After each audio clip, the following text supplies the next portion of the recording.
Ramsar उपखंड मुख्यालय पर आज पधारे हुए पिता तुल्य बुजुर्गों और युवा साथियों का मैं इस मंच के माध्यम से हार्दिक स्वागत एवं अभिनंदन करता हूँ।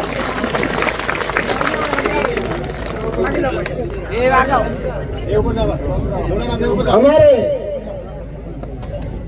इस सभा के मुख्य हीरो जन जन के देशी हमारे निर्दलीय प्रत्याशी भाई फतेह खान जी, उदय राम जी, शंभू गिरी जी, सम्मानित मंच, सबसे पहले आप लोग यहाँ सब एकत्रित हुए हो।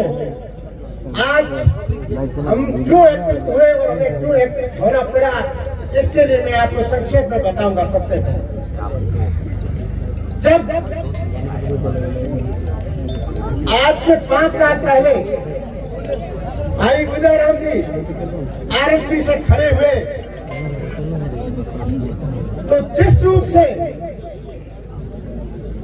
हमारे युवाओं ने, हमारे बुजुर्गों ने और किसान वर्ग के साथ ही 36 कौम ने जो भाई उदय राम जी को समर्थन दिया, उस समर्थन को देखते हुए बाकी सब विधानसभा के क्षेत्र को लगा कि हमें भी अपना मनन करना चाहिए, मंथन करना चाहिए और विचार चाहिए। उसी कड़ी में भाई उदय राम जी खड़े हुए थे, हमारी बातचीत चलती थी। हम उस समय उदय राम जी के साथ में नहीं थे, लेकिन जब हमें लगा कि यदि हम प्रयास करते तो भी हम भाई उदय राम जी को द्वितीय स्थान पर लाते, लेकिन हम जीत नहीं सकते थे। तो हम किस प्रकार से जीते और किस प्रकार से हमारे समाज के लोगों का 36 कौम के साथ मनोबल बढ़े, हम सब लोग भारत के प्रजातंत्र में अपना हक और अधिकार किस प्रकार से प्राप्त करें। इसी कड़ी में जैसा कि हमारे सम्मानीय विधायक श्री आमिर खान जी भाई उदय राम जी के वजह से जीते, प्रत्यक्ष नहीं तो अप्रत्यक्ष सही, लेकिन जीत का श्रेय काफी हद तक भाई उदय राम जी को था और उसके लिए सब मेहमान SC ST जाट समाज भी भागीदार था। मैं कहना चाहूंगा बात 2008 की।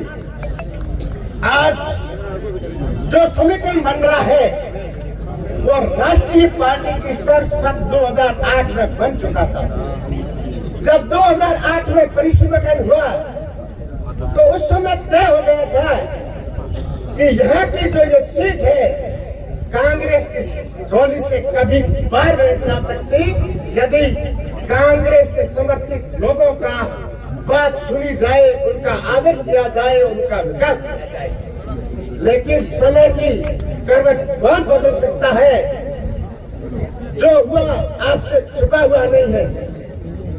2013 का वक्त आया, उससे पहले हमने हमारे सम्मानीय आमिर खान जी के आदमियों से बोला कि साहब सरकार में 5 साल में काम तो खूब हुए हैं, आज SC ST और जाट वर्ग के लिए इस 12 महीने फील्ड में घूमो तो आपको कोई हराने वाला नहीं है। लेकिन उनको जो एक बार हारने की और एक बार जीतने की आदत लग चुकी थी, उसको कौन मिटा सकता है। 2013 के अंदर इसी रामसर की धरा पर मेघवार समाज का, SC ST समाज का आमिर खान जी द्वारा सम्मेलन बुलाया गया। उस सम्मेलन में हम में से काफी लोग मौजूद थे। तब आमिर खान जी ने कहा कि हादी परिवार चौटन से यहाँ क्या मांगता है, मैं उसको किसी भी सूरत में टिकट नहीं लेने दूंगा और यदि जरूरत पड़ी तो मैं किसी राजपूत को दे दूंगा, लेकिन हादी परिवार को नहीं दूंगा। मैं पूछना चाहता हूं आप सब भाइयों से कि यदि राजपूत समाज की मीटिंग होती और अमित शाह बोलते तो वो जायज था, किसान समाज की मीटिंग होती और किसान समाज का बोलते तो जायज था। समाज बेगवा समाज की थी, ऐसी समाज की थी, जब उन्होंने कांग्रेस की नीति के विपरीत जाकर बेगवा की समाज के अंदर ये बोला कि मैं किसी राजपूत समाज को उम्मीदवार बना दूंगा लेकिन हादी परिवार को नहीं बनाऊंगा, लेकिन उस दिन भी ऐसी प्रमुख की आंख नहीं बनी। अभी भी जब फतेह खान जी भाई साहब का टिकट में नंबर 1 चल रहे तब अमीन खान जी ने फरमाया कि मैं इस फतेह खान को हराने के लिए राजपूत समाज के साथ मिल जाऊंगा लेकिन फतेह खान को नहीं जीतने दूंगा। लेकिन यदि यही को ये बात बोलते कि मैं फतेह खान जी को हराने वालों के लिए मैं SC/ST जाट और हमारे साथ जो राजपूत समाज उनमें से किसी को टिकट दे दूंगा लेकिन फतेह खान को नहीं दूंगा, तो आज ये जज्बा यहाँ इस तरह से नहीं उमड़ता। गलती खुद की है तो खुद को ही भुगतनी पड़ेगी। मैं कहना चाहूंगा कि इस दरमियान कुछ समय पहले एक बार लास्ट में मेरी अमीन खान जी से मुलाकात हुई। नानक दास ने कहा है कि एक कहे और दूजा माने, कहे नानक दोनों ज्ञानी। एक कहे और दूजा न माने, कहे नानक दोनों अज्ञानी।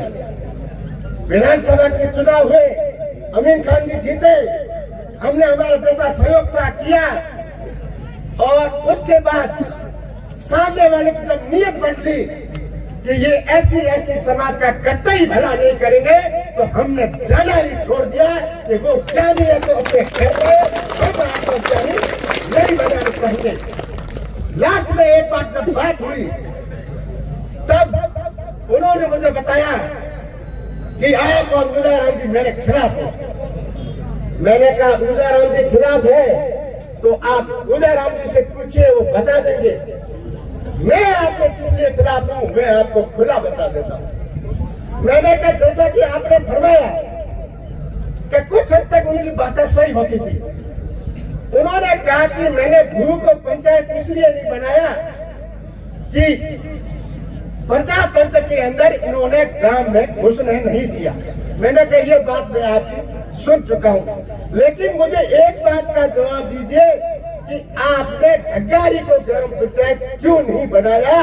जब आपने ठगारी को ग्राम पंचायत नहीं बनाया तो केदाराम इस बात से खुले नाराज है। अब ठगारी वाले भले अमीन साहब को वोट दे दे, मुझे कोई दिक्कत नहीं है, लेकिन केदाराम और आप सबकी उम्मीद पर ये बात तहे दिल से कहता है कि जो निर्णय हुआ उसमें हो सकता है कि आप सब लोगों ने भाई फतेह खान को चुना है। हो सकता है फतेह खान का कोई कार्यकर्ता उलूल जुलूल बात बोल सकता है, लेकिन तेजाराम और आप सबको कोई कुछ भी बोले 25 तारीख तक अलमारी के निशान पर बटन दबाकर भाई फतेह खान को विजयी करना। हमें किसी का टिप्पणी नहीं करनी है। अब आता हूँ आज यहाँ एकत्रित क्यों होना पड़ा। मैं भाई उदयराम जी से मिला, उदयराम जी को पूछा, कहा कि इस बार ऐसी रणनीति चुनो कि हमारी बात पार पड़ जाए। तब मैंने उदयराम जी को, जब प्रत्याशी चयन के बारे में बात आई तब मैंने उनको स्पष्ट कहा, उस समय फतेह खान जी हमारे साथ नहीं थे। किसान वर्ग और SC/ST वर्ग की बात चल रही थी। तब मैंने इनको कहा कि किसान वर्ग बोलता है कि हमारे को SC वालों ने वोट नहीं दी। तब उदयराम जी ने बताया कि 70% SC के लोगों ने दिया है और 70% किसान भाइयों ने दिया है। फिर भी मैंने कहा कि किसान भाइयों की बात इसलिए सही है क्योंकि मेघवाल समाज का उम्मीदवार खड़ा था तो SC/ST को 90% से ज्यादा वोट कहने थे, वो उन्होंने वोट नहीं किए, इसलिए उनका कहना जायज है। अब मैं कहना चाहूंगा कि अब की बार हम सब मिलकर उनको भरोसा दिलाएं कि SC/ST समाज एक मुश्त आपके साथ है। आप जो भी निर्णय लेना चाहो हम आपकी निर्णय को कदर करेंगे। इसी निर्णय की कड़ी में मैंने ये कहा कि यदि SC ST समाज या जाट समाज में से जिसके ज्यादा वोट जिस कौम को मिल रहे हैं उसका प्रत्याशी होना चाहिए। और दूसरी बात, कम से कम SC ST को किसान वर्ग या किसान वर्ग को SC ST वर्ग 70% वोट दे तो अपने को मैदान में उतरना चाहिए। उसके बाद भी हमें 20,000 वोट 36 कौमों से मिलेंगे तो ही बात हमें इलेक्शन करनी चाहिए। इसी कड़ी में भाई उदाराम जी ने कहा कि हमें 1 लाख लोगों को यहाँ बुलाना है और अपनी राजनीतिक ताकत दिखानी है। तब भाई उदाराम जी को मैंने निश्चित तौर से कहा कि उदाराम जी आप सब लोगों के साथ जितना भी वजन डालोगे हर बंदा उठाने के लिए तैयार रहेगा। आप लोगों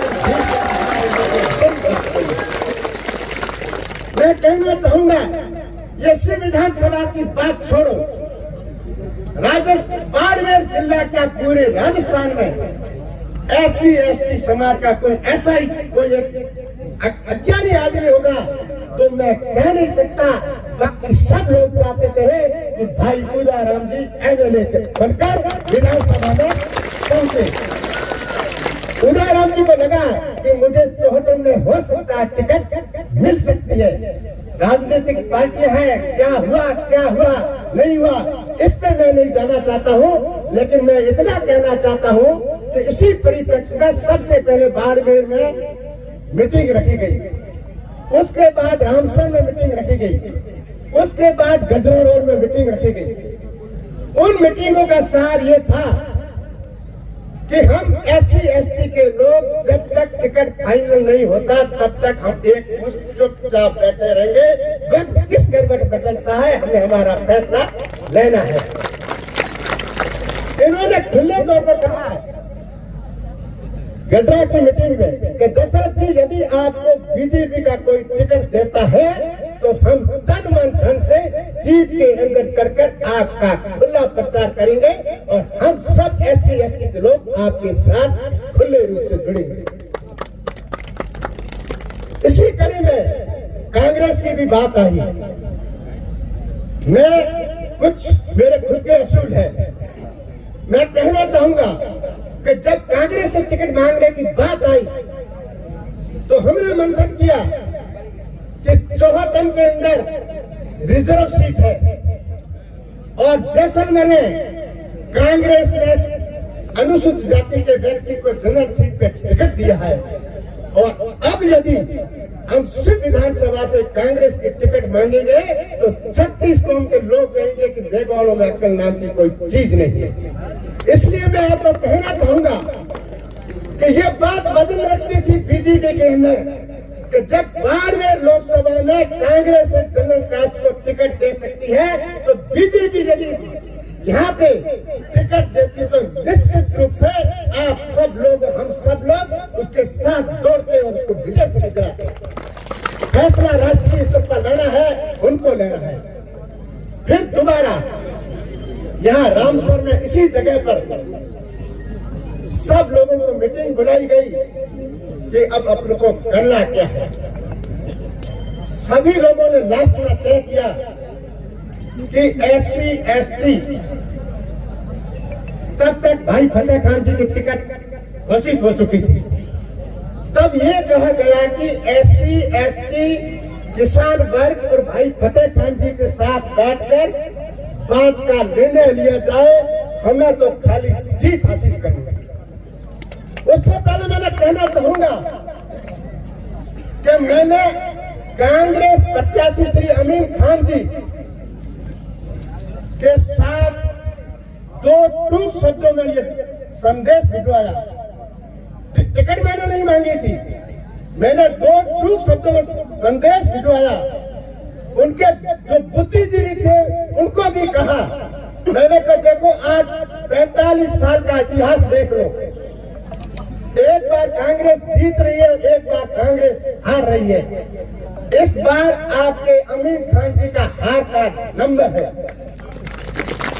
सबसे बड़ी बात, आप हार रहे हो, आपका खर्चा बर्बाद होगा और यही के यही अमीन खान जी जीत सकते हैं यदि आप मेरी बात आज मानोगे तो सही लगेगा, नहीं तो वक्त आने पर आप कहोगे कि तेजाराम ने कहा तो सही था, हम नहीं माने।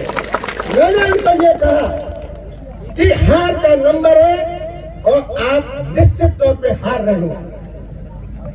कांग्रेस को 36 कौम वोट देती थी, लेकिन कांग्रेस का मूल वोट बैंक SC, ST, किसान वर्ग और मुस्लिम समुदाय था।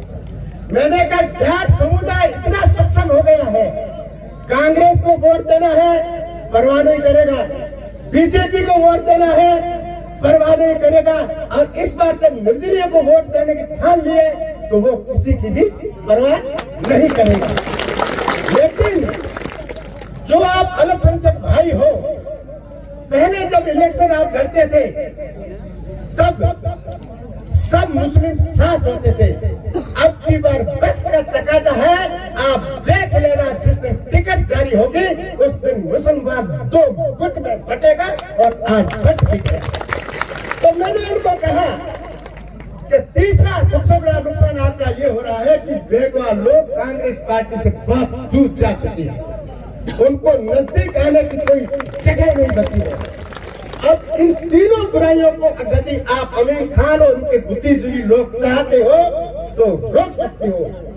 मैंने स्पष्ट कहा कि बाड़मेर लोकसभा में सिर्फ विधानसभा भारतीय प्रजातंत्र के हिसाब से मुसलमानों की सीट बनती है, लेकिन परिस्थितियां बदल चुकी है। यदि आप मुसलमान भाई तय कर लो कि हमारा हार का नंबर है, हमारी कौम में फ्रैक्शन नहीं होना चाहिए, और हम SC, ST के, मैंने कहा आपको जो भला लगे, जो आपको अच्छा लगे, उस मेघवाल का नाम ले लो, मेघवाल जाति नाम से खुश है, आप उसको कैंडिडेट बना दो, मेघवाल जाति का कैंडिडेट जीत जाएगा। लेकिन उन्होंने किसी भी सूरत में वो बात नहीं मानी। नतीजा आपके सामने। फिर जब भाई CP जी और हम और उदाराम जी बैठ के बात हुई, तब लोगों ने ये तय किया कि आप 2 लोग अधिकृत हो। हमारे ये बात आई नहीं। जब कांग्रेस के प्रत्याशी अमीर खान जी के पक्ष में 35 लोग उदाराम जी के घर पे आए तो उन्होंने बात की हमसे। मैं थोड़ा लेट से आया था, तो उन लोगों ने, भाई उदाराम जी ने कहा कि हमारे दोनों के हाथ में कुछ भी नहीं है, SC, ST, किसान वर्ग बैठ के जो तय करेंगे उसके बाद निर्णय होगा। मैं थोड़ी देर बाद आया, मैंने उनसे पूछा कि आप 35 लोग आए हो, यदि आपके सहारे से हमारी नैया पार हो रही है तो आप लोग क्या करोगे? तो उनमें से 1-2 की तो मैं नहीं कह सकता, बाकी सबकी ये भावना थी कि समाज का कोई बंदा खड़ा हो गया तो हम जी जान से मदद करेंगे।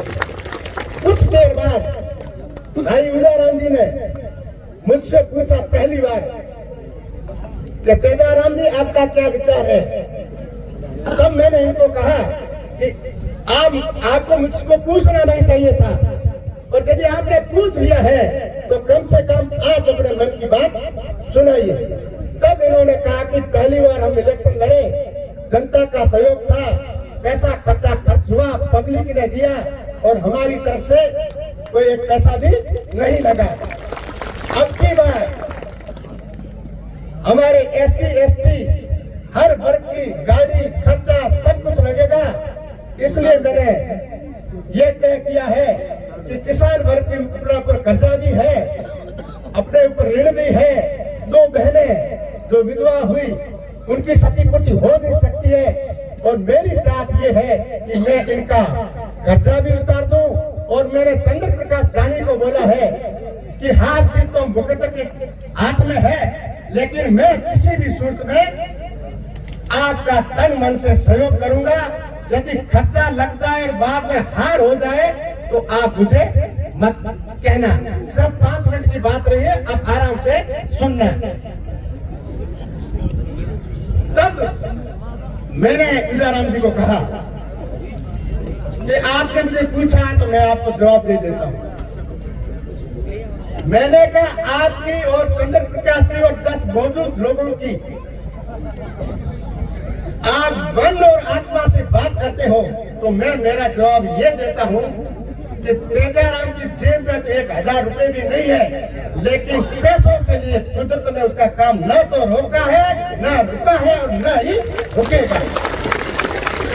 वही बात आपको चंद्रप्रकाश जानी से पूछने की नौबत आई, लेकिन मेरे लिए आपको कोई भी आके नहीं कहेगा कि तेजाराम के साथ आपने ऐसा बर्ताव क्यों किया। हाथ से तो कुदरत का खेल है। तेजाराम जहाँ आप कहोगे वहाँ खड़ा रहेगा। आप इस डर से कि SC ST और जाट समाज के अलावा बेबल समाज को कोई वोट दूसरा नहीं देगा, मैंने कहा ये जीवाराम जी बैठे हैं सामने। मैंने कहा आज से 5 दिन पहले चर्चा हुई थी। जीवाराम जी ने कहा कि भाई विजयराम जी को 88,000 वोट मिल रहे हैं, चंदू जी को 85,000 मिल रहे हैं। थोड़ी देर में जीवाराम जी ने बदल के कहा कि तेजाराम जी यदि आपकी बात की जाए तो इन्होंने क्या कि 15,000 वोट ग्रुप फैक्शन की वजह से अल्पसंख्यकों के संभाले थे। उन्होंने कहा कि आपको 5,000 वोट ज्यादा मिले।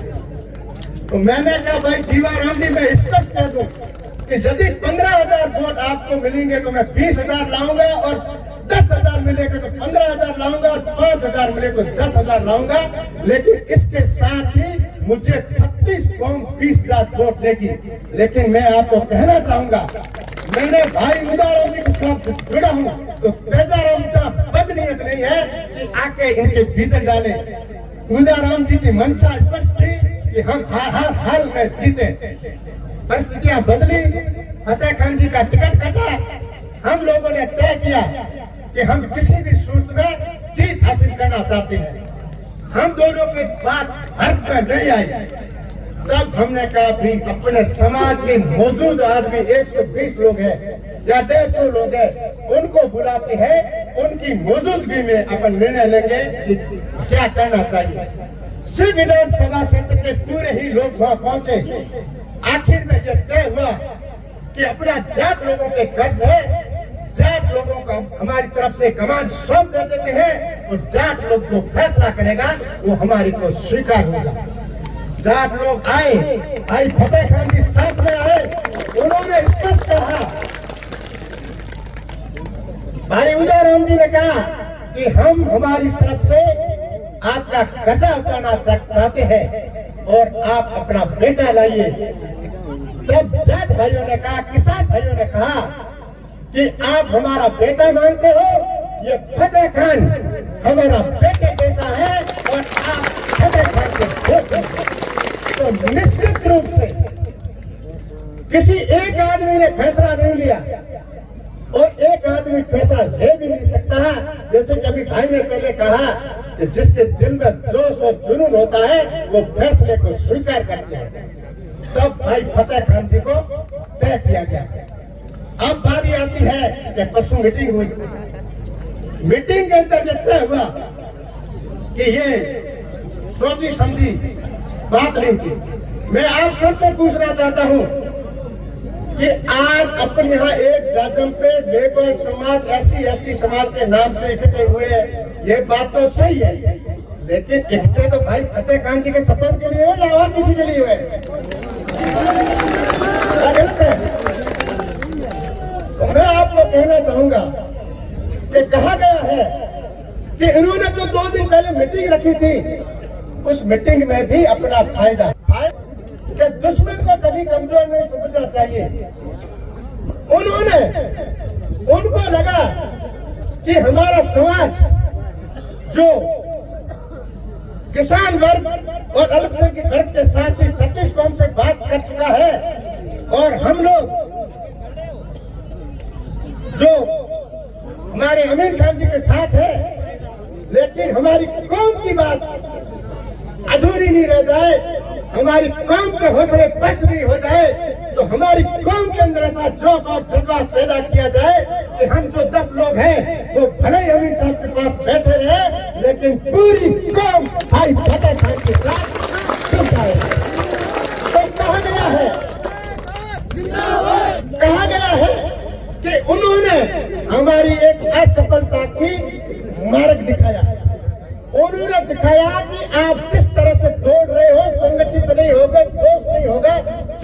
नहीं होगा तो आप जीत नहीं पाओगे। तो उन्होंने हमारा पथ प्रदर्शक किया है। यदि पथ प्रदर्शक नहीं किया होता तो जो वोट थे उससे 1000-2000 वोट जुड़ते, लेकिन मीटिंग करने से मैं आपको दावे के साथ कह सकता हूँ कि 1000 और 2000 वोट कम होंगे, जुड़ेंगे नहीं। क्योंकि कहा गया है कि असफलता एक चुनौती है, स्वीकार करो, कहे कमी रह गई खोजो और सुधार करो। जब तक सफल न हो तो नींद चैन को त्यागो तुम, संघर्षों का मैदान छोड़कर मत भागो तुम। कुछ किए बिना ही जैसे कार नहीं होती और कोशिश करने वालों की कभी हार नहीं होती।